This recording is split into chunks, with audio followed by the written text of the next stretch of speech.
మనం కూడా ఇలా చేసామే అని కనెక్ట్ అయ్యి మళ్ళీ మెమరీస్ ఓల్డ్ ఆల్బమ్ చూస్తే ఫోటోలు ఎలా ఎంజాయ్ చేస్తారో అలా చూస్తారు మీరు మూవీని. Okay, super sir. నాకు ఏదో కొంచెం వెరైటీగా అనిపిస్తుంది, తేడా కొడుతుంది బ్రెయిన్ మొత్తం. సో రకరకాల నానార్థాలు వినిపిస్తుంది. కోవిడ్ ఏం రాలేదు కదా? కోవిడ్ రాలేదు కదా? కోవిడ్ రాలేదు. ఆ టెస్టులన్నీ అయినాక ఇక్కడికి వచ్చారు. సో అది ఫ్రెండ్స్, 11th మన ముందుకి వర్జిన్ బాయ్స్ వస్తుంది. సో మీకు టీజర్, ట్రైలర్, సాంగ్స్ అండ్ వాళ్ళు ఇచ్చిన ఆఫర్స్ నచ్చినట్టయితే బుక్ మై షోలో బుక్ చేసుకోండి, వాళ్ళకి బ్రేక్ ఇవ్వండి. లేడీస్ అండ్ జెంటిల్మెన్, కాంపిటేటివ్ ఎగ్జామ్లో మనం రాసే క్వశ్చన్స్కి ఆన్సర్లు మల్టిపుల్ చాయిస్. మనతో పాటు ఉన్నారు team Virgin Boys. Entry ఎదిరింది.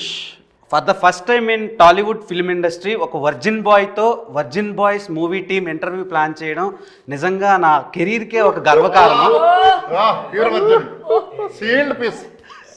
Check చేస్తారా? మిషన్ ఒకటి తెప్పిస్తున్నాను. నిజంగా చెక్ చేసేది పెట్టారు సార్ నాకు PR.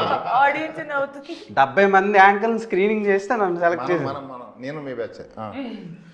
Okay, and coming to అబద్ధాలు వద్దు ప్లీజ్, నిజాలు మాడుకుందాం అన్నా. నిజాలు మాడుకుందాం. నిజమే చెప్తున్నాను. ఓకే, నేను నా జీవితంలో అబద్ధాలు ఆడలేదు. కరెక్ట్.